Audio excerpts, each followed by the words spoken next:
Bienvenidos y bienvenidas a todas. Estamos un jueves más en el espacio de Facebook en directo del Experiencias en Psicoterapia Breve Estratégica. Soy María Martínez Pozzolo, la coordinadora en España del Centro de Terapia Breve Estratégica, además de la responsable didáctica de la sede que hay en Madrid. Y hoy tenemos con nosotros a Evelyn desde Chile. Evelyn, un gusto saludarte. Gusto de saludarte también, María. Sí. Bueno, sé que hoy estos días, justo acabábamos de hablar, que eran días como, ¿no? muy importantes en Chile y que probablemente no haya mucha gente que está conectada y nos está viendo, aparte desde allí, desde otras muchas otras partes como España, Italia, ¿no? México, y que desde aquí nos gustaría poder comenzar a saludar y agradecerles cada semana que puedan estar con nosotros. Evelyn hoy viene a hablarnos sobre la depresión, en concreto sobre los aspectos y todos los multifactoriales que puedan estar involucrados en ella, y una larga experiencia, Evelyn, en esta tipología, ¿no? de dificultades que seguro que los espectadores están encantados de escucharte y poder profundizar contigo en este argumento. Comienzan a saludarnos Evelyn, por ejemplo, Cristina desde España, Jessica desde Costa Rica, también Eduardo de Lima, Sandra de México. Paz dice saludos a nuestra gran profesora, así que te mando todos estos saludos también para ti. Y mientras que se van conectando, me gustaría poder hacer una pequeña introducción acerca de tu larga trayectoria profesional para que puedan conocerte mejor, o los que ya te conocen y los que te van a escuchar por primera vez, saber que, ¿no? de toda esta trayectoria que has tenido. Bueno, pues Evelyn es psicóloga y psicoterapeuta oficial del Centro de Terapia Estratégica, además de ser la responsable didáctica en Chile del centro, y por esto gestiona tanto el máster en terapia breve estratégica como el máster en comunicación, problem solving y coaching. Además, tiene una larga trayectoria tanto en el ámbito clínico como en el ámbito organizacional, porque es magíster en el desarrollo y comportamiento organizacional, donde obtuvo y fue titulada con distinción máxima por la Universidad Diego Portales. Además, Evelyn estuvo viviendo, ¿no? Hablábamos el otro día, durante 6 años en California, y que durante estos largo tiempo pudo y tuvo la oportunidad de poder estudiar y trabajar con diferentes textos, libros, ¿no? que allí podías descubrir, además de tener diferentes formaciones en la Universidad de California. Esto le fue llevando, ¿no? en una larga trayectoria de conocimiento en México ya a estudiar el máster en terapia breve estratégica, y aparte de esto actualmente ejerce como psicóloga clínica y aparte como supervisora de diferentes psicólogos clínicos. Evelyn. Bueno, pues mira, te siguen saludando. Jimena desde Chile, Glenda también desde Ecuador, Esther desde Argentina. Así que viendo son varias las personas que ya están empezando a conectarse, Evelyn, creo que me gustaría poder empezar a que nos ayudes a profundizar en este argumento, que entiendo que todos sabéis, ¿no? que es algo que la depresión impacta, ¿no? No solamente en varias culturas, varios países, y el abordaje desde el modelo estratégico creo que puede ser útil que nos ayudes a profundizar. Pero me gustaría saber, Evelyn, qué fue lo que te llevó o cómo llegaste a interesarte en este tema de la depresión. ¿Qué ha sido lo que te ha empujado a ello? Sí, bueno, efectivamente, este tema de la depresión me ha interesado muchísimo desde hace muchos años, la verdad. Tengo más de 30 años trabajando como psicoterapeuta y en todos esos años me ha interesado particularmente este tema. Yo creo que esto surge porque tuve la oportunidad de empezar a trabajar como psicoterapeuta desde recién titulada, muy joven, muy joven. Y tenía que atender a muchos pacientes. Era la psicóloga de una universidad, la única, y sin supervisor ni nada. En esos tiempos, muy pocos psicólogos en la ciudad donde yo vivía.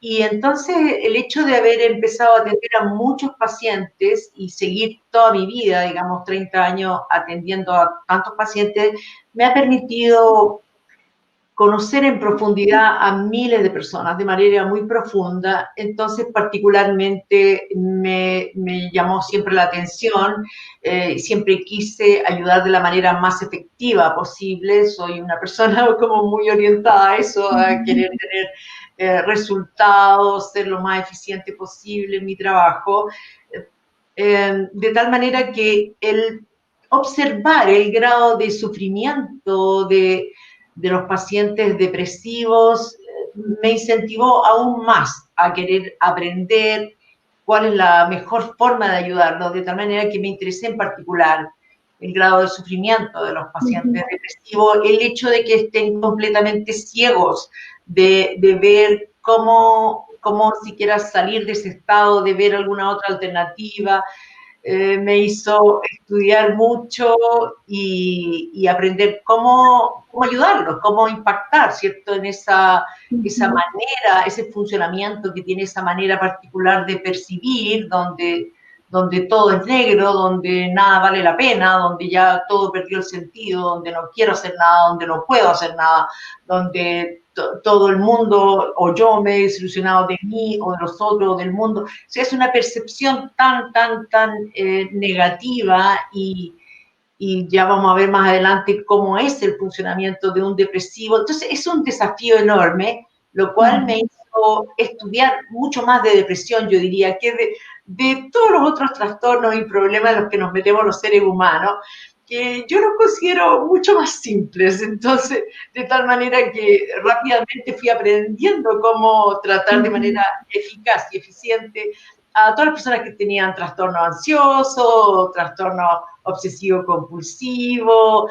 o trastornos de la conducta alimentaria, o del desempeño académico, bueno, todo eso, pero los pacientes depresivos siempre fueron para mí un desafío particular por mis ganas de ayudarlo, por la peligrosidad de su situación de vida, de su funcionamiento, y por lo difícil que es como lograr impactarlo para lo que es nuestro objetivo, ¿cierto? Que se muevan, que salgan de la renuncia y de la inactividad total. De tal manera que estudié mucho, empecé a estudiar mucho y eso hizo que más me gustara todavía el tema de la depresión. Tuve la maravillosa oportunidad, que es segunda vez que lo digo, porque realmente que me cambió la vida, de haber conocido en persona al doctor Paul Václavic y haber tenido la maravillosa oportunidad de tener un seminario con él, un taller con él. Me bastó un taller con él, que ya éramos menos personas en el taller, y precisamente que era de swings of mood, que significa cambios de ánimo. O sea, que imagínate cómo me inspiró con toda su brillantez completa, su genialidad. De ahí en adelante conocí con él la terapia breve estratégica, que recién la habían ellos formulado con el profesor Nardone, habían escrito recién el libro de terapia breve estratégica. Bueno, de ahí en adelante tú comprenderás, nunca paré de estudiar únicamente, yo diría, el modelo de la terapia breve estratégica. Bueno, también sus como afines, todos sus hermanos y primos hermanos de la terapia breve o de la terapia estratégica. Nunca paré, así que, por lo tanto, después, cuando me fui a vivir a California, por supuesto que ahí tuve acceso a todos los libros, pero recién salido de terapia breve estratégica, y también a los cursos, ¿cierto?, que pude hacer. Y bueno, y encontré ahí un libro que me llamó particularmente la atención, que es parece que es el primer libro de Michael Jampol, muy antiguo, ¿cierto? Que tiene un título también muy sugerente, muy atractivo para mí, que es When Living Hurts, que significa cuando vivir duele. O sea, este título tremendamente atractivo para mí, que yo siempre estaba buscando la respuesta de cómo ayudar más eficientemente, más eficazmente a las personas a quienes les duele vivir. De ahí en adelante aumentó mi interés por el tema de la depresión. Vale. Y entonces entiendo que todo esto te ha permitido tener, como tú dices, un gran conocimiento, ¿no?, en ello para poder ayudar a las personas. Y cómo funcionan las personas depresivas, Evelyn, en todo, ¿no? ¿Cuál es lo que tú has aprendido hasta ahora de este funcionamiento? Sí.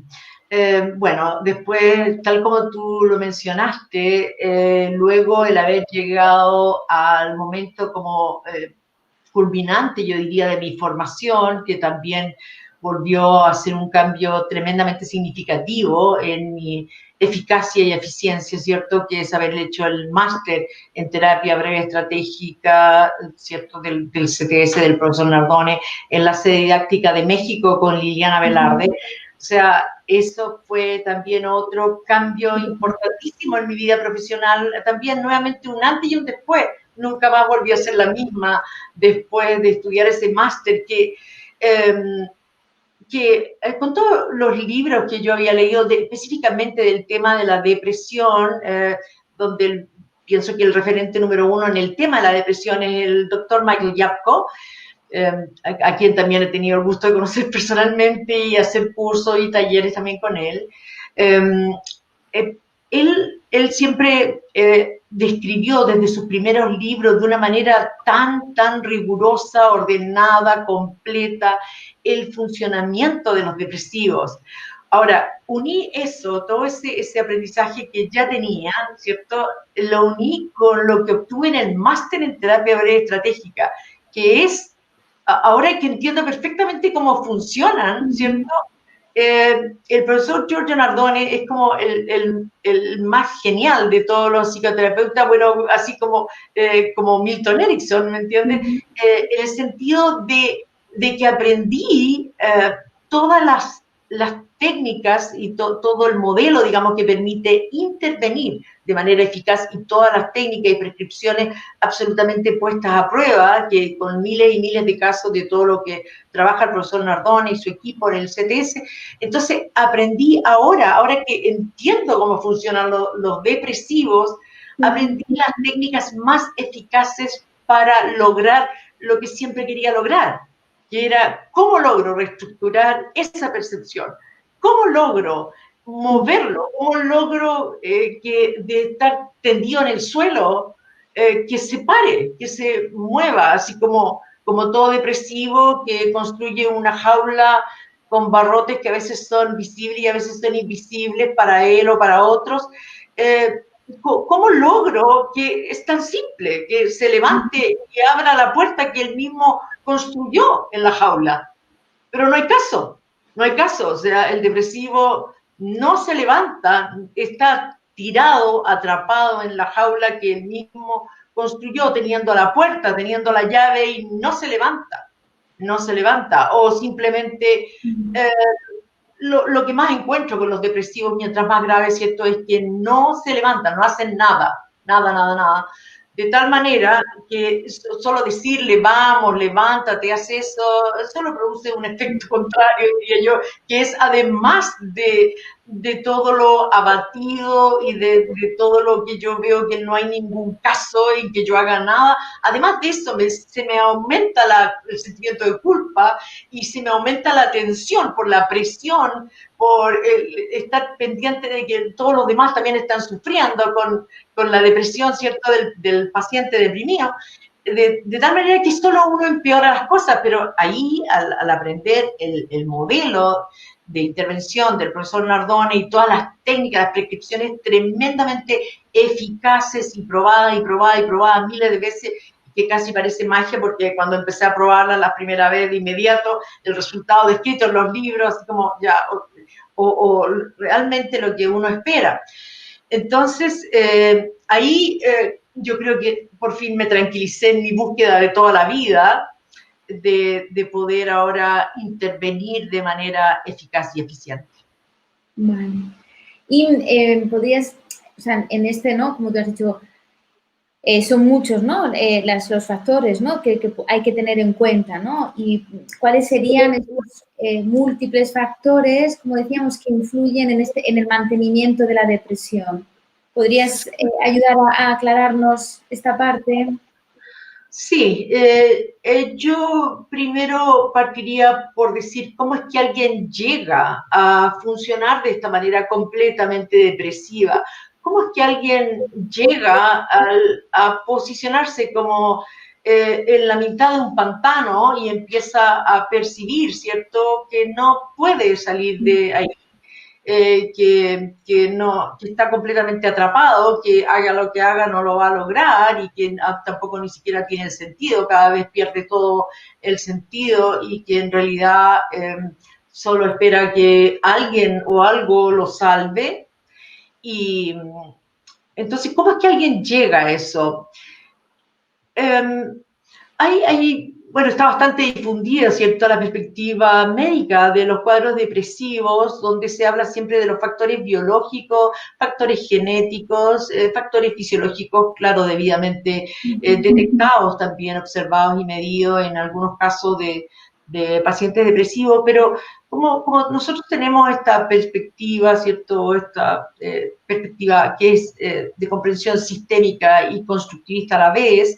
Entonces, nosotros sabemos que los factores biológicos y la fisiología incluso del cerebro se ve afectada por nuestras percepciones y nuestro funcionamiento y nuestras reacciones, nuestras conductas producen a la vez efecto, hay una permanente interacción, no tenemos una división así como nuestro aspecto biológico y nuestro aspecto psicológico, social, espiritual, etcétera. No, está todo íntegramente conectado, de tal manera que, aunque sí hay evidencia, por supuesto, de que hay factores genéticos que pueden influir en que una persona llegue a configurar un trastorno depresivo, que significa que desde el punto de vista psiquiátrico, que simplemente cumple con los criterios, tal síntoma, 1, 2, 3, 4, 5 y listo, ya, le ponemos el título, ¿no es verdad? Para cada título, cada diagnóstico, bueno, por supuesto que desde la perspectiva médica se piensa en que para cada diagnóstico hay un tratamiento médico, hay como las compañías farmacéuticas se esfuerzan enormemente por estar produciendo cada vez mejores y mejores medicamentos y antidepresivos, y de hecho los hay, y muy buenos. Pero también la evidencia indica que es aproximadamente como el 12% nomás de los pacientes depresivos donde realmente el factor genético o el factor fisiológico de alteración de la fisiología del cerebro es como el principal factor que ha contribuido a que la persona llegue a ese estado depresivo, solamente el 12%. Ahora, en ese 12%, por supuesto que es imprescindible que se recurra al tratamiento médico, que hay maravillosos antidepresivos. Trabajé muchos años yo como consultora de muchas compañías farmacéuticas, así que sé perfectamente toda la investigación que hay de atrás, también todo el marketing, toda la relación que tienen las compañías farmacéuticas con los psiquiatras y todo eso. Por lo tanto, si están esos medicamentos, o sea, de hecho lo considero imprescindible. Si yo recibo un paciente derivado, ¿cierto?, donde el factor endógeno es sumamente importante, entonces tiene que tomar antidepresivo, recurrir, ¿cierto?, al tratamiento farmacológico adecuado, pero además no solo a eso. ¿Por qué? Porque aun cuando no estamos hablando aquí de un trastorno bipolar ni nada de eso, pero cuando hay un cuadro depresivo con un fuerte componente genético o que ya ha llegado, porque ahí está la interacción permanente entre la biología y la psicología, ¿cierto?, entre lo que nos pasa cerebralmente y lo que vivimos y cómo lo vivimos, etcétera. Si ya ha llegado a haber una perturbación importante, un cambio fisiológico importante en el cerebro a nivel de neurotransmisores, por supuesto que tiene que recurrir a los antidepresivos. Sin embargo, además se ha visto que lo que da mejor resultado es que tenga psicoterapia también, porque si es que no se trata de una depresión endógena donde lo que esté indicado es siempre el tratamiento farmacológico, sino que uno puede llegar a un cuadro depresivo con un fuerte componente como biológico, o sea, por la alteración hormonal, por supuesto, y que eventualmente produce esos cambios fisiológicos, pero por un cuadro de estrés prolongado, mantenido. Es cosa que uno se mantenga en una situación estresante por mucho tiempo y uno va a hacer una depresión, de todas maneras, va a caer en un funcionamiento depresivo. Y en esos casos, ¿cierto?, que sucede mucho en estos tiempos, cuando podemos pensar en que se podría retirar la medicación por los efectos secundarios que tienen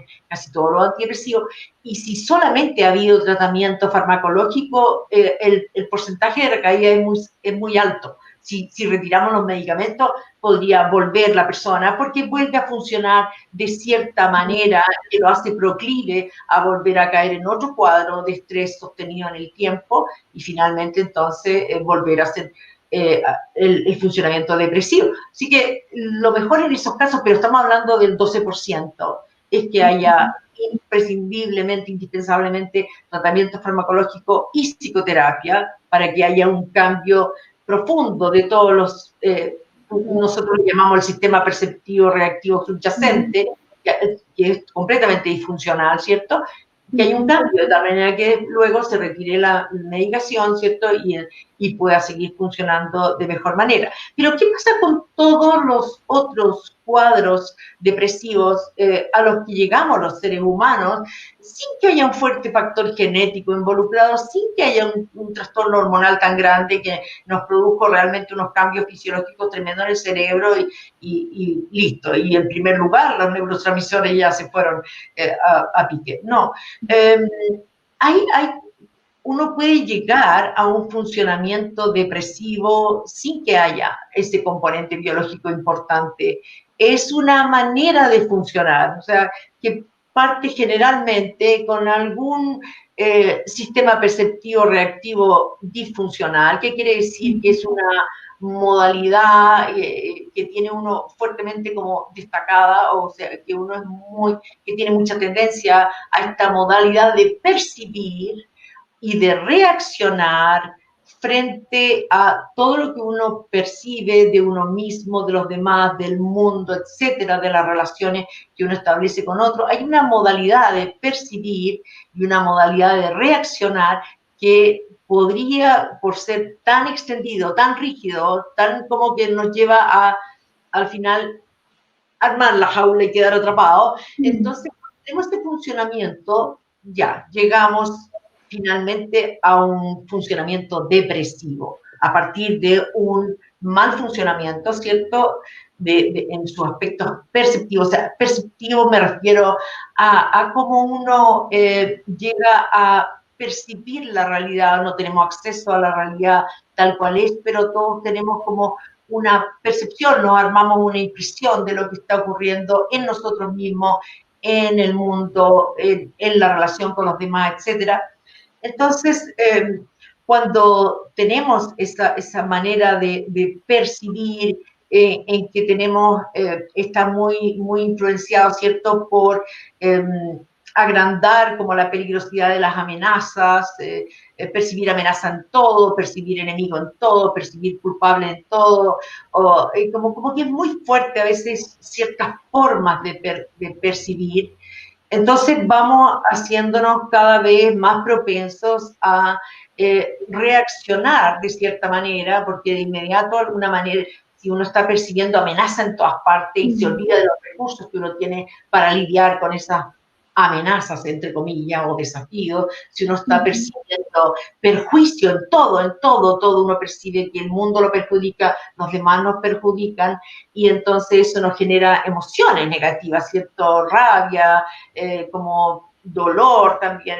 Y entonces si uno tiene estas modalidades que son disfuncionales, porque uno reacciona de ciertas maneras que solo agrava el problema o se mete en un problema uno, entonces uno va acercándose a que si ese mal funcionamiento se mantiene, es decir, que de una dificultad en la vida, de un fracaso en la vida, que los fracasos para mí son todos entre comillas, porque la victoria está construida de múltiples fracasos, ¿cierto? Como eso, ¿verdad? Así que para mí, como, ¿cuál fracaso? ¿Cuál fracaso? O sea, si Edison hubiera pensado que era un fracaso la primera vez que le explotó una ampolleta, no tendríamos luz. Así que, ¿cuál fracaso?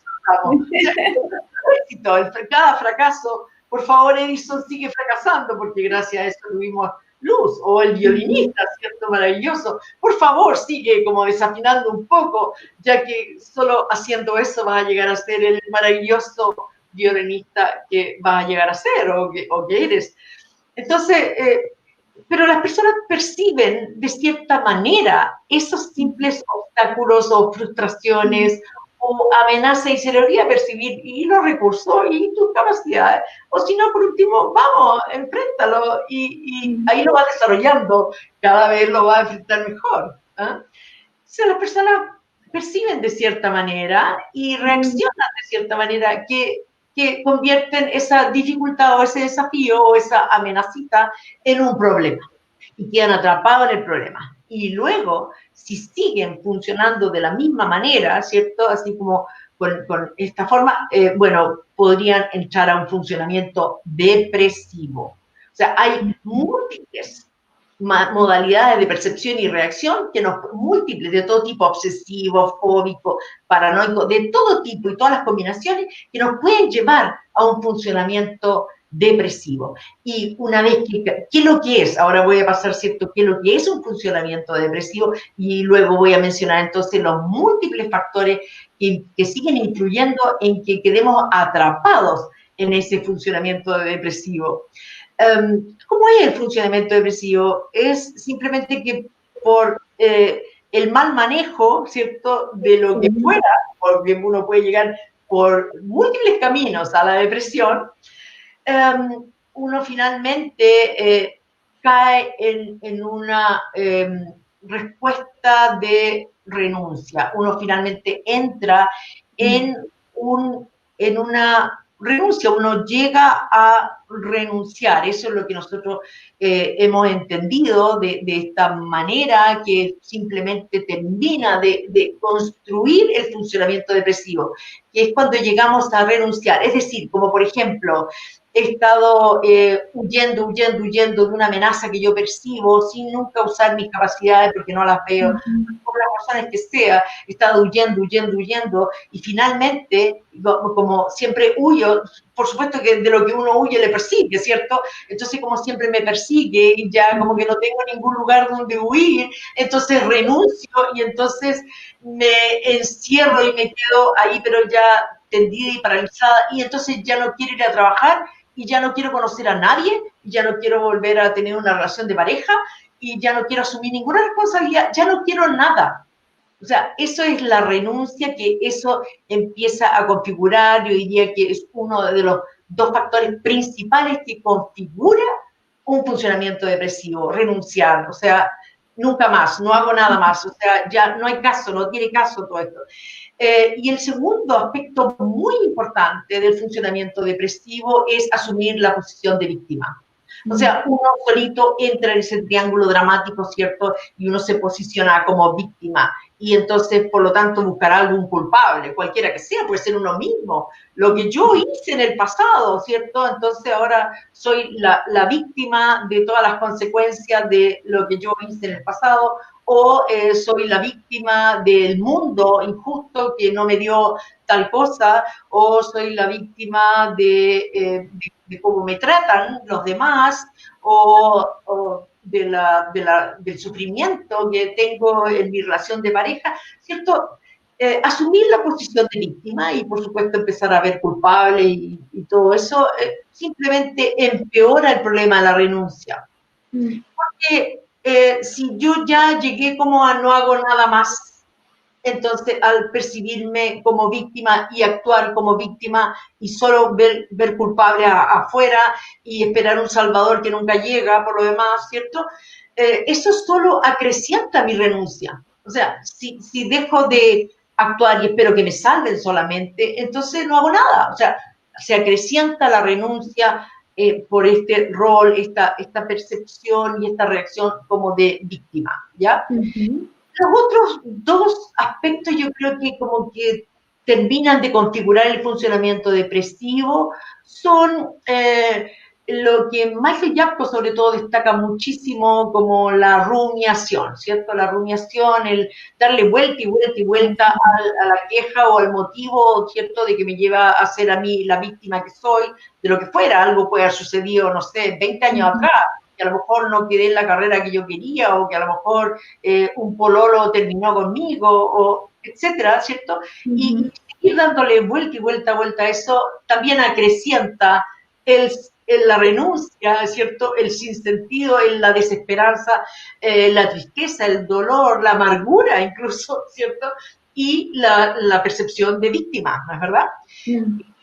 Y también lo que nosotros, ¿cierto? Desde la perspectiva de la terapia breve estratégica, lo conceptualizamos como, no tanto como la rumiación que pasa en nuestra cabeza, sino que como la queja, o sea, la manifestación de esa rumiación, que es la queja constante, el lamento constante, así como pobre de mí, o no lo logré, o no, o perdí ese trabajo, perdí esa oportunidad, o me pateó el pololo, o lo que fuera, o no soy perfecto, o no tengo lo que yo quiero, o lo que yo, o no lo tuve, o me pasó tal cosa, porque también desde un trastorno de estrés postraumático, ¿cierto? También que no logra como pasar a manejarse bien, también se puede llegar a una depresión fácilmente, ¿cierto?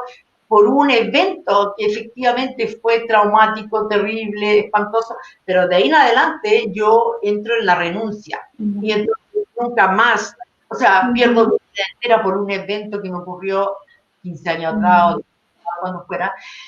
Entonces es la renuncia, el asumir la posición de víctima y no de sobreviviente, como por ejemplo podría ser, o sea, si a uno, no sé, perdió un trabajo, lo mató un pololo o tuvo una situación así como de daño, son situaciones terribles, pero si uno se queda para siempre como víctima y no pasa a empezar a cambiar la percepción hacia superviviente, ¿cierto? Y no pasa como a buscarle, encontrarle, construirle un sentido a esa situación, o sea, porque entonces no lo vamos a superar y vamos a caer en la depresión. Entonces, la renuncia junto a la posición de víctima, junto a la queja constante, el lamento constante, pero no hay un cambio, no hay una conducta que nos pueda llevar a abrir la puerta de la jaula donde estamos atrapados, ¿cierto?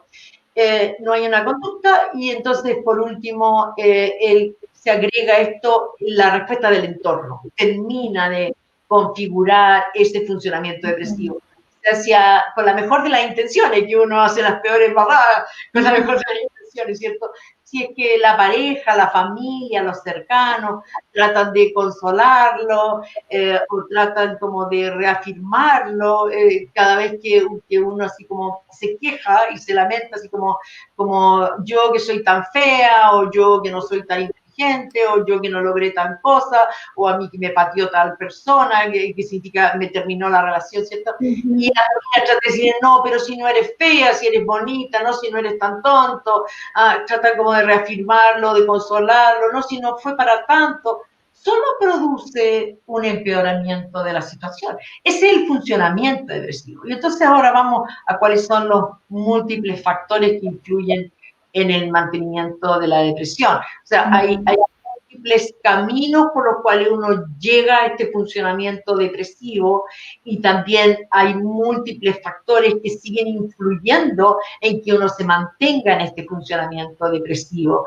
que son todos los aspectos perceptivos, que ahí está el desafío para nosotros, ¿cierto? Que mantienen, que le dan como sentido a la renuncia y todos los aspectos perceptivos que contribuyen a que uno siga en esa posición de víctima y todos los aspectos perceptivos que hacen que uno solo se queje y se lamente nomás, ¿cierto? En lugar de moverse hacia otra forma de percibir esta situación, que por supuesto que siempre hay, o alguna desilusión, ¿cierto? Que son como el contenido del aspecto perceptivo de las depresiones reactivas, alguna desilusión que uno puede haber tenido de sí mismo, alguna desilusión que puede haber tenido con otro, alguna desilusión del mundo, ¿cierto? Que eso es lo que puede ser como contenido perceptivo. Entonces, todos esos factores de esas maneras de percibir contribuyen a que uno siga atrapado en esa jaula que uno mismo construyó y que uno mismo construyó la puerta y uno mismo tiene la llave en la mano, pero no hay caso. Y también los múltiples factores que son también los que contribuyen a que nos mantengamos en esas soluciones intentadas, ¿cierto? En esa forma de lidiar con el funcionamiento depresivo en el cual yo estoy. O sea, por ejemplo, que cuando las personas que están completamente en renuncias, es decir, no hago nada, ¿cierto? Alguien le dice, como recién lo dije, vamos, hazlo, o tratan de obligar así como, anda, levántate, o cuando alguien... Anima, ¿no? Sí, o sea, si nos escuchan tanta queja y pobrecita y nos consuelan, esos factores también influyen en el mantenimiento de la depresión. Entonces, ese es el gran desafío para los psicoterapeutas.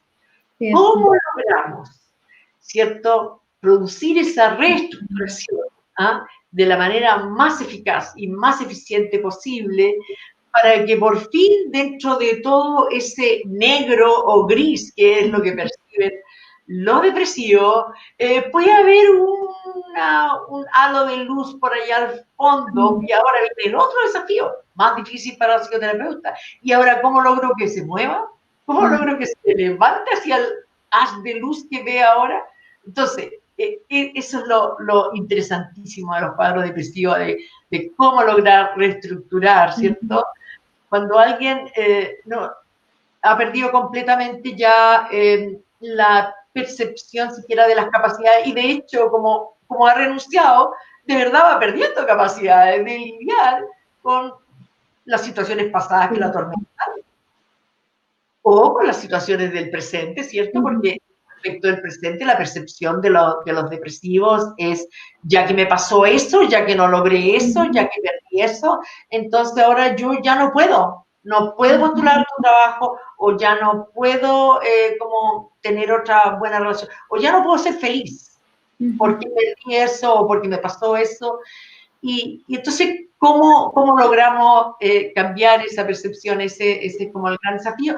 Y bueno, en la terapia breve estratégica le damos, pero tremenda importancia, ¿cierto?, a lo que es la reestructuración, a cómo nos vamos haciendo cada vez más expertos en lograr esa reestructurar, ¿cierto? O sea, cambiar completamente la percepción de la misma situación. En la misma situación no tenemos acceso a percibir la situación tal cual, aun cuando nuestros órganos de los sentidos sí recogen la información de nosotros, del mundo, de los demás y todo, pero la percepción nunca es objetiva, ¿cierto? Solo tenemos acceso a lo que percibimos de esa, ¿cierto?, que es lo que nosotros llamamos la realidad de segundo orden. Entonces, ¿cómo logramos ampliar las posibilidades de percepción, generar como otra perspectiva o cambiar el contexto? En eso, bueno, practicamos y también recurrimos a todo lo que hemos aprendido, todo lo que ha desarrollado también el profesor Nardone. Hay montones, ¿cierto?, de técnicas de reestructuración y vamos aprendiendo cada vez más del uso de nuestro lenguaje evocativo para lograr esa reestructuración, ese cambio de percepción. Bueno, a esta altura, claro, por supuesto que he aprendido muchas maneras que apuntan directamente a empezar a cambiar esa percepción de los depresivos, o también aquellas prescripciones, aquellas tareas, aquellas intervenciones que hacemos que tienen el efecto casi como un pequeño golpe eléctrico de levantarlos. Vale. Ahora, mientras que, Evelyn, me gustaría, ¿no?, aprovechando justo el hilo que estás diciendo, que me parece como muy interesante, y las personas que ya han empezado a preguntar y a hacer preguntas, ¿no?, para poder ¿no?, profundizar más, justo en esto que decías, ¿no?, me gustaría hacerte, ¿no?, que algunos alumnos lo han preguntado, ¿no?, incluso, o sea, pero ¿cómo sería entonces el tipo de comunicación terapéutica, al hilo de lo que estás diciendo, con los pacientes depresivos, ¿no?, porque esto es vital, ¿no?, y muy importante. Muy importante, sí. La comunicación con los depresivos es pero importantísimo, porque tenemos a alguien que está prácticamente como tendido en el suelo. Entonces, la única manera que llegamos a ellos es hablándoles. O sea, sí nos escuchan, o sea, con suerte no nos miran y no nos ven tampoco, pero por lo menos nos escuchan de tal manera que es muy importante las palabras, ¿cierto? Toda la manera en que hablamos nosotros y también la manera en que nosotros, a través del lenguaje evocativo, los vamos moviendo y vamos generando ese cambio en sus emociones, ¿cierto? En esa sensación de nada, nada, nada, ir produciendo un cambio. De tal manera que el lenguaje nunca es como condescendiente respecto de su rol de víctima, por ejemplo, ni tampoco respecto a la renuncia, todo lo contrario, usamos todos nuestros recursos conocidos, ¿cierto?, de lenguaje evocativo, hay ciertos aforismos, hay ciertas historias, ciertas anécdotas, ciertas metáforas que podemos usar, que producen un efecto emocional, que logran impactarlo para que saltan en realidad. Yo he visto como que hay una pequeña reacción, ¿no? Igual algo se dilata la pupila, igual algo, es como un efecto de un pequeño choque eléctrico que uno produce. De tal manera que la comunicación con los depresivos cambia, no es siempre igual. En un principio es importante acogerlos, sintonizarnos completamente con su dolor, con su sufrimiento, con su percepción, con su perspectiva, ¿cierto? Con su estado de renuncia total. Nos sintonizamos absolutamente. De hecho, yo me fijo siempre, ¿cierto? Y se lo he enseñado a todos mis alumnos, de nunca quedar corta con un depresivo, nunca quedes corto. Es decir, si alguien te dice, es terrible lo que me pasó porque mi pololo terminó conmigo, nunca decir, bueno, no es para tanto, otro pololo vas a tener, o ya, bueno, seguramente no era tan bueno. Nunca quedar corto respecto del sufrimiento, siempre partir con validar esa percepción, ese sufrimiento, ese dolor, ¿cierto? Y con todos los matices que tiene, incluso la angustia, o sea, yo me sintonizo hasta con la angustia de alguien, ese sentimiento así como esa emoción opresiva, de dolor, que tiene ese claro correlato fisiológico. Es un dolor emocional, pero también es un dolor físico que uno siente así como con esa opresión en el pecho, ¿cierto? Y con esa sensación como de un peso encima, y que eso puede estar asociado a como la percepción de que estoy condenado, que toda la vida, o sea, como me pasó eso, toda la vida voy a sufrir, toda la vida me va a ir mal con las parejas, toda la vida me va a ir mal en el trabajo. Entonces, me sintonizo con eso, me sintonizo con toda esta mezcla de emociones, ¿cierto? Y con esa percepción, primero nos sintonizamos porque nos ponemos al lado, incluso un poquitito abajo, es decir, que exagero un poquitito, yo diría, el terrible sufrimiento que de verdad están sintiendo, pero yo no me quedo corta. O sea, digo, realmente es terrible y puedo recurrir a todo mi recuerdo de experiencia y de otros pacientes y todo para lograr sintonizarme con ese dolor y esa perspectiva que está teniendo de lo que le ha ocurrido y que se quedó pegado para siempre y renunció a todo para siempre a partir de tal vez un evento, una frustración, una pérdida, algún perjuicio percibido, que no siempre es un perjuicio real, alguna amenaza, alguna, etcétera, pérdida, en fin. Vale. Entonces me sintonizo primero, lo acojo, no parto por decirle, oye, pero ¿cómo es posible que tú estés todavía pegado con eso? No partimos por juzgar duramente, negativamente, nos ponemos al lado y siempre agrandamos un poquitito la gravedad de la percepción de lo grave que es, porque ahí está como nuestra experiencia y todo nuestro conocimiento, que por más grave que sea algo que nos ha sucedido o que nos está sucediendo, ¿cierto? Igual siempre hay una mejor manera de lidiar con eso, donde no haya tantos muertos, por así decirlo, es decir, donde uno mismo no se condene a una tortura, una agonía prolongada, ¿cierto? Donde uno mismo es víctima, pero a la vez uno es el verdugo de uno mismo. Siempre hay una mejor manera de lidiar con cualquier cosa que nos haya sucedido, por más dura que haya sido, ¿cierto? Una mejor manera y una peor manera. Y aquí estamos con las peores maneras de lidiar con lo que nos ha sucedido. De tal manera que primero nos sintonizamos, ¿cierto? Y entendemos esa percepción y validamos absolutamente lo que está sintiendo y luego claramente vamos, bueno, debido a la construcción del vínculo que uno hace, ¿cierto? De todas maneras que es muy importante llegar a producir esa esa confianza que la construimos, por supuesto, con nuestra credibilidad, profesionalismo, experticia, conocimiento y todo eso, y además el mismo hecho de que somos capaces de realmente comprender lo que le pasa a la persona. Y luego nos vamos moviendo a lo que es un deber en la comunicación y en la relación con los depresivos, que es que no, no fomentar, no consolar, no como alimentar la posición de víctima. De hecho, yo muchas veces ocupo cuando hablan de palabras que son sinónimos como de víctima, el paciente depresivo, yo ocupo también de inmediato, le pongo al lado la palabra verdugo, porque si alguien es una víctima y se mantiene como víctima por años y años, y eso que ya no está el supuesto victimario y no está uno tampoco amarrada, porque ahí entonces yo sigo siendo una víctima. Si me tienen amarrada y me están torturando, ¿cierto? Alguien que tiene pero lejos mucho más capacidad.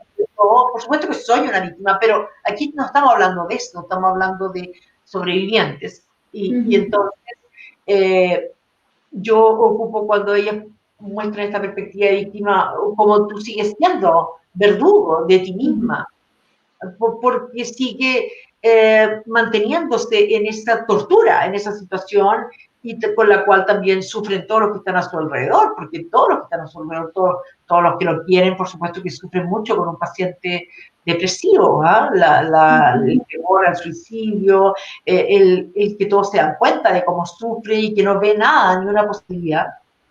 Cierto. Entonces, no fomentamos, o sea, más bien como que mostramos, producimos una emoción negativa con nuestro lenguaje, ¿cierto? Con nuestra historia, etcétera, con nuestras metáforas, nuestros aforismos. Producimos una emoción negativa respecto a esta actitud de renuncia y respecto a esta posición de víctima.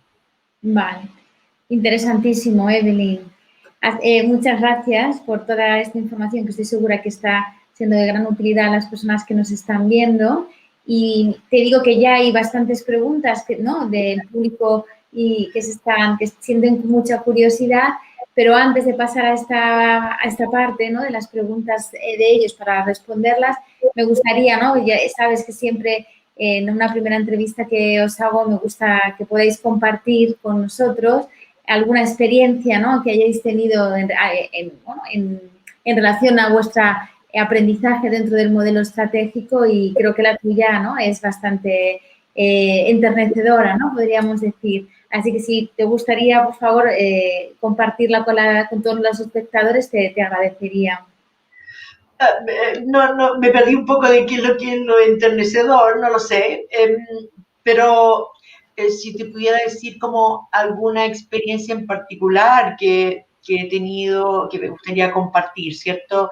En todo este aprendizaje de la terapia breve estratégica, bueno, quizá a eso te referías con lo de enternecedor, el haber conocido al doctor Paul Václavic, ¿cierto? El haber hecho el máster de terapia breve estratégica que me fascinó y me sigue fascinando, o sea, hasta el punto que lo traje a Chile, o sea, y estamos alentando a toda Sudamérica para que ojalá todo el mundo lo aprenda, todos los psicoterapeutas.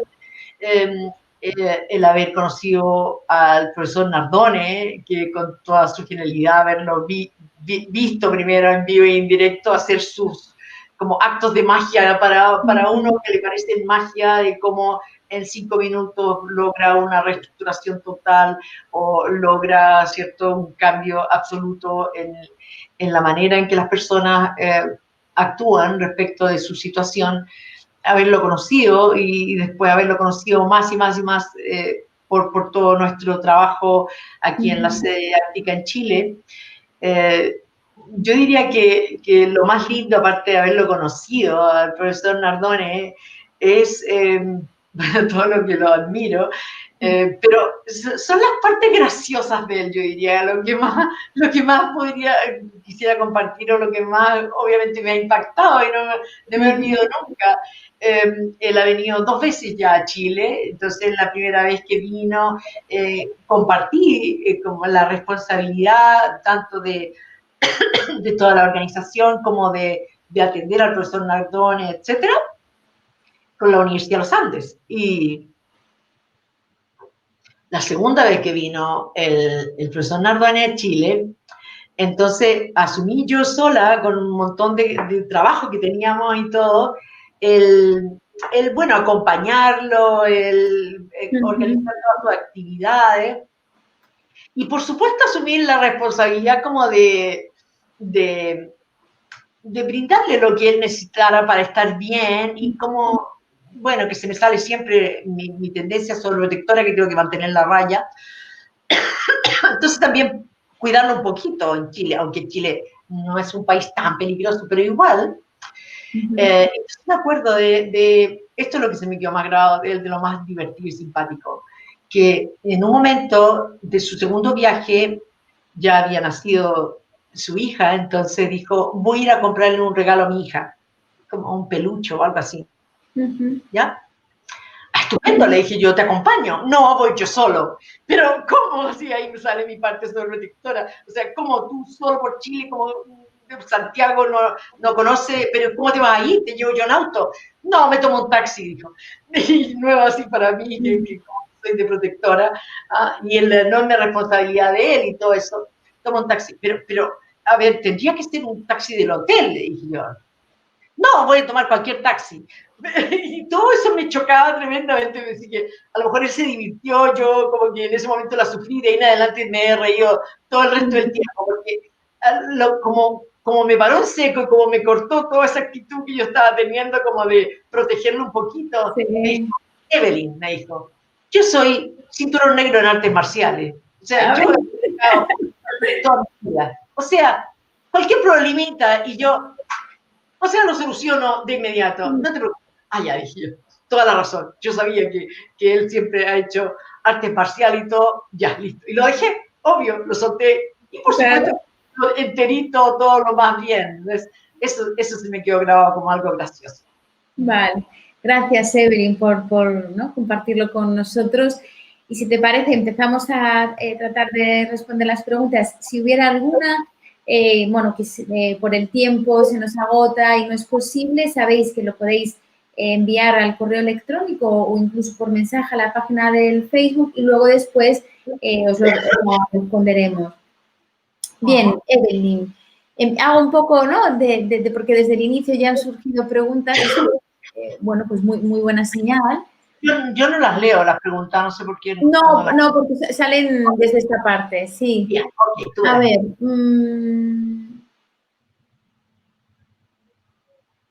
Vale. Espera, que quería empezar. Vale, sí.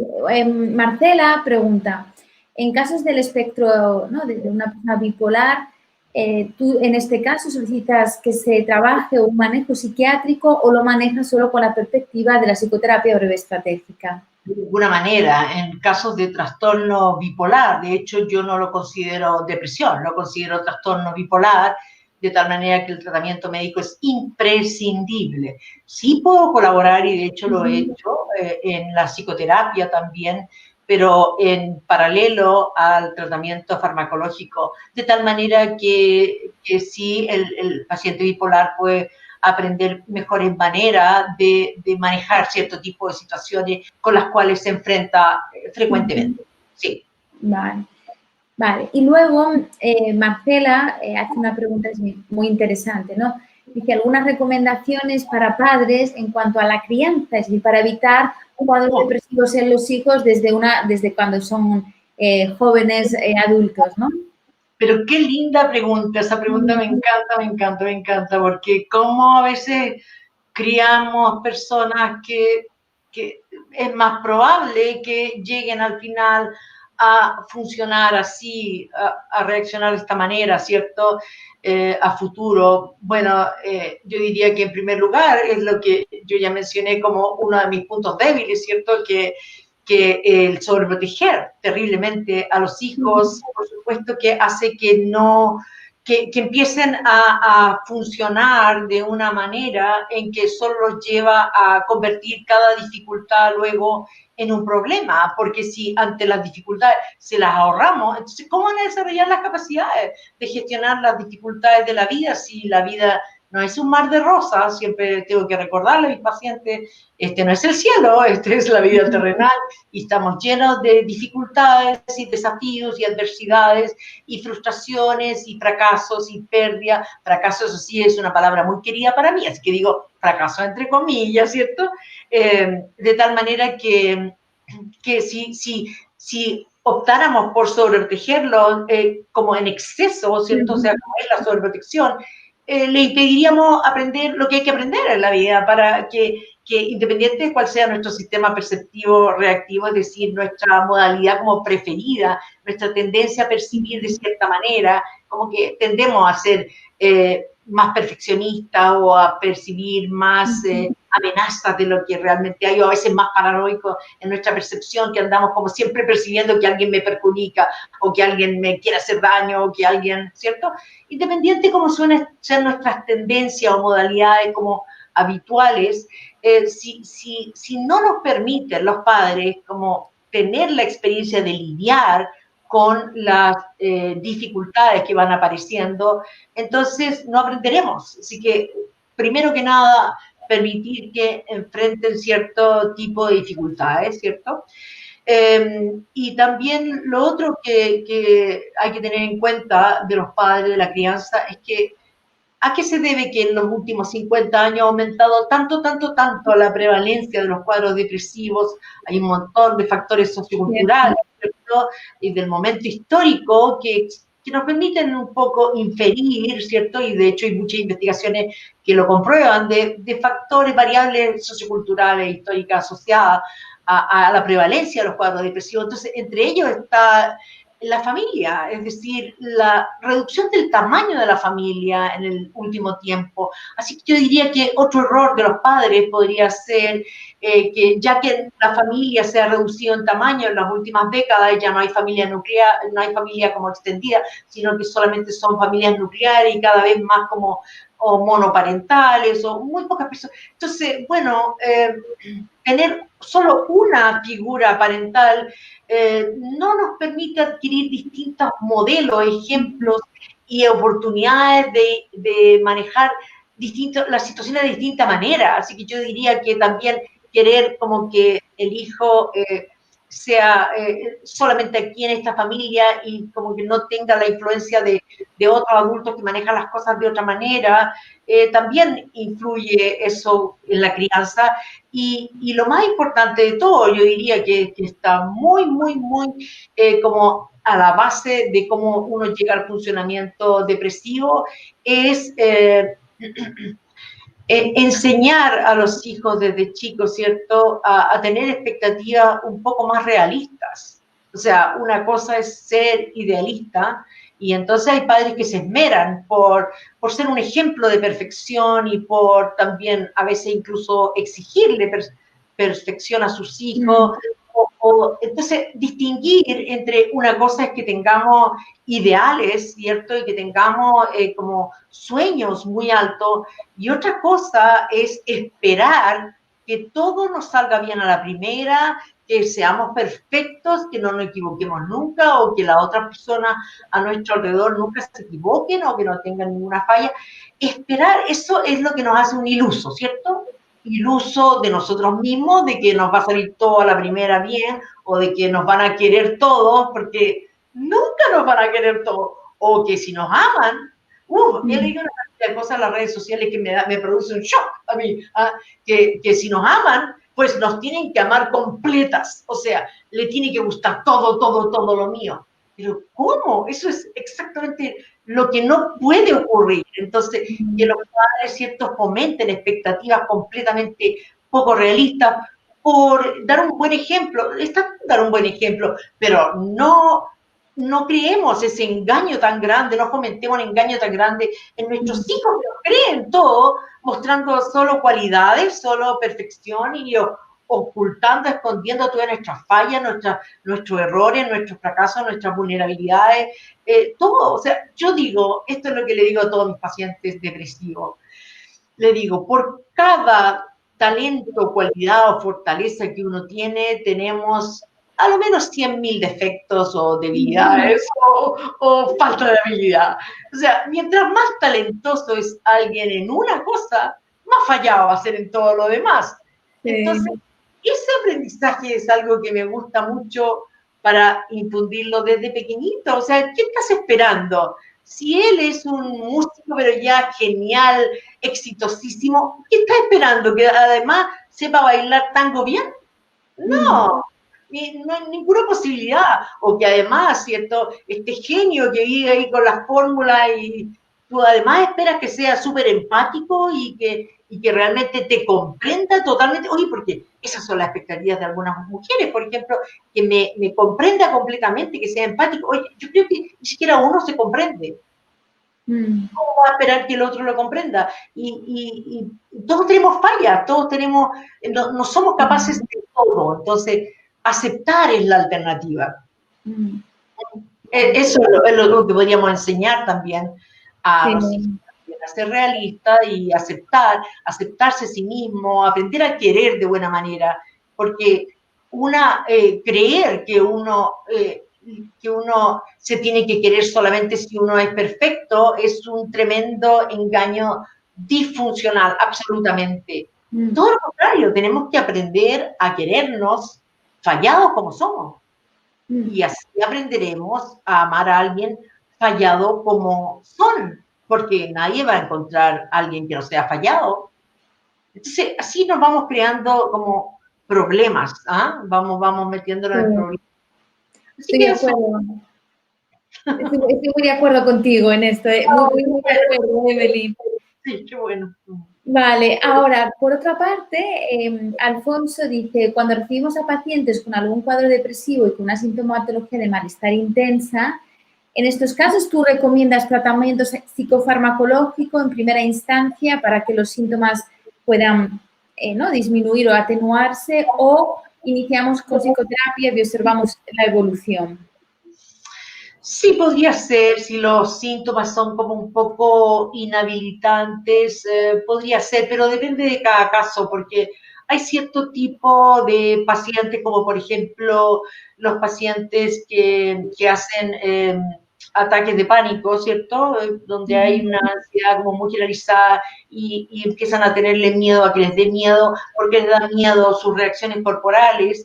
Entonces, a veces es una estrategia un poquitito complicada, como medio tramposa, diría yo, el como brindarle o que ellos consigan un apoyo farmacológico para no sentir esta perturbación fisiológica que es propia del miedo o de la ansiedad, ¿cierto? Nos hace un poquitito difícil la psicoterapia. Entonces, yo lo recibo con todo cariño, casi todos vienen medicados, los que llegan a donde mí aquí en Chile estamos pero olvídate, todo como pensando siempre en lo que quieren las compañías farmacéuticas, por supuesto, que es que para todo problema hay una solución, hay una pastillita, pero yo tengo la pastillita toda la vida y el problema que tengo con eso nomás, yo habiendo trabajado para muchas compañías farmacéuticas como consultora, o sea, consultora, digamos, capacitando a los directivos o entrenando en ese tipo de cosas.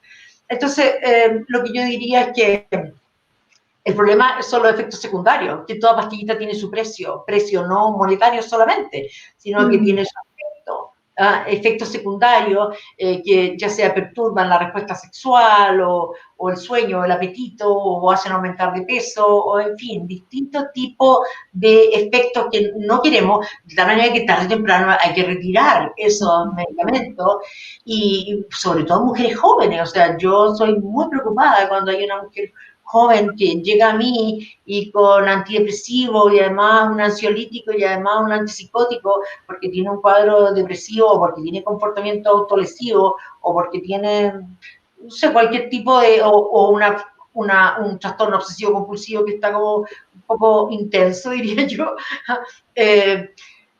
Bueno, soy muy preocupada porque una mujer joven tiene que dejar de tomar medicamentos si es que ve entre siquiera sus posibilidades de algún momento quedar embarazada, no puede llegar a, como en ese momento los dejo, no, mucho antes, aparte que los efectos secundarios en personas jóvenes, como el aumento de peso terriblemente, ¿sí? Terrible, o en personas jóvenes también, pero ya más grandes en su respuesta sexual también. Lo encuentro un precio como bien grave, de tal manera que tarde o temprano, para la mayor parte de los casos, incluyendo los casos depresivos, ¿cierto? Hay que retirar los medicamentos. Mientras menos hayan desarrollado dependencia a los medicamentos, mejor. Así que, aunque los acepto, que lleguen con todo tipo de medicamentos rápidamente, ¿cierto? Me pongo en comunicación con el psiquiatra o los incentivo a ellos a que el psiquiatra vea los resultados de cómo han ido manejando mejor las situaciones para que rápidamente empiece el proceso de disminuir los medicamentos. Vale, gracias, Evelyn. Luego, ¿no? Por otra parte, por ejemplo, quería hacer, ¿no? Y así aprovechar también a saludar, Patricio, de si esta persona con depresión aparece una emoción de rabia, ¿no? ¿Cuáles serían, ¿no? Las diferentes maneras de abordarla? Y entonces aquí está escuchándonos Manuela Muriana, ¿no? Que la saludamos, y ella dice, lo encuentras, el uso de esta emoción, lo encuentras en el libro Las caras de la depresión, que ella es autora, ¿no? Junto ¿no? a otras compañeras. Y luego, por otra parte, por ejemplo, Claudia dice, si podrías poner un ejemplo o una cita de qué tipo de comunicación o qué tipo de metáfora se podría utilizar con pacientes depresivos. Son muchas, muchas, muchas. Hay una en particular que la he usado muchas veces, le hago, por supuesto, pequeñas modificaciones y adaptaciones de acuerdo al caso, pero es respecto de las personas que llegan a deprimirse simplemente por algo que no tienen o que no les gusta de sí mismos, ¿cierto? Y como arman un drama de eso, ¿cierto? Y quedan atrapados en un funcionamiento depresivo, que es aprender a mirarse. Me acuerdo de Nietzsche, ¿cierto? Que dice en un ensayo, que él dice, para hacer algo en la vida hay que tener fe en uno mismo, ¿cierto? Y resulta que muy pocas personas tienen fe en sí mismo, entonces si por eso nadie haría nada, eso ¿cierto? Me están diciendo siempre mis pacientes depresivos, no con las palabras de Nietzsche, pero me lo dicen mis pacientes depresivos. O sea, ¿para qué voy a hacer algo si no creo que me vaya bien? O sea, bueno, sí, son pocos los que tienen fe en sí mismo y para hacer algo pareciera que uno necesita tener fe en sí mismo.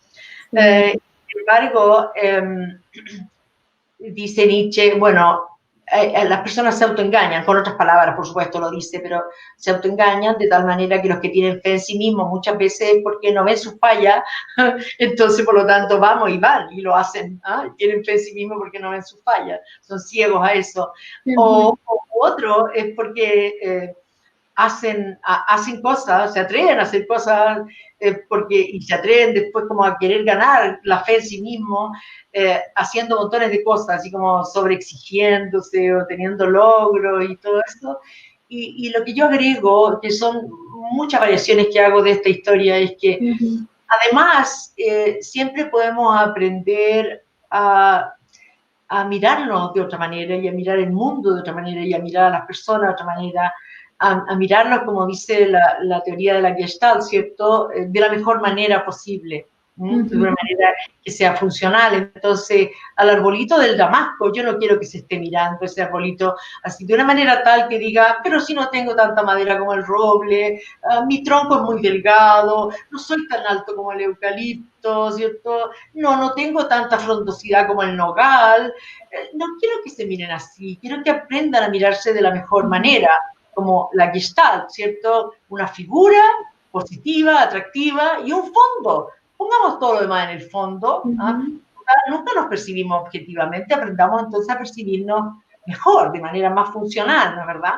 Entonces quiero que el árbol del Damasco, en vez de sufrir pensando así, percibiéndose así, quiero que reconozca y que lo tenga solamente en la memoria, que nunca lo diga, pero que lo tenga en la memoria, que yo soy el único árbol que da damascos.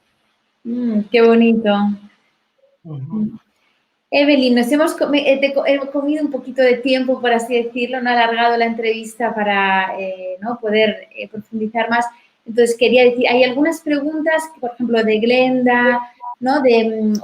Perdón, de Sergio, que se quedan, ¿no? Que me gustaría que poder responderlas, pero lo hacemos por privado para evitar coger más tiempo. Si hay algunos, quería decir que es importante, porque hay veces que no todas las preguntas salen en el, ¿no? en el listado que, que me salen a mí, entonces si hay alguna, es que después estén tranquilos que se retomarán para poder responderles personalmente. Evelyn, ha sido un gusto poder compartir contigo todos los conocimientos, ¿no? Y la posibilidad de poder escucharte. Para mí ha sido un gusto, estoy segura que para el resto de las personas, ¿no? Que nos están viendo, los espectadores, es lo mismo y te saludan, ¿no? Me gustaría poder despedirnos de tantas personas que han estado con nosotros, como por ejemplo Tania, Estefano también nos saluda, Ana Cristina, Juliana, Pablo. Muchas gracias a todos por estar con nosotros. Evelyn. Muchas gracias a ti, María. Muchas gracias. Espero poder verte y poder tenerte en otro momento aquí con nosotros para poder hablar de otro argumento diferente. Y simplemente decir que la próxima semana volveremos a estar con vosotros, siempre en el mismo horario, en los diferentes países que sé que nos escucháis. Y en esta ocasión estaremos con Estefano, que nos hablará sobre la comunicación no verbal como inspiración para uno mismo y los demás. Así que espero que tengáis una buena semana. Evelyn, que lo paséis bien allí en Chile estos días. Sí, muchas gracias, María. Vale, y bueno, un saludo para todos. Sí, un saludo para todos. Hasta luego.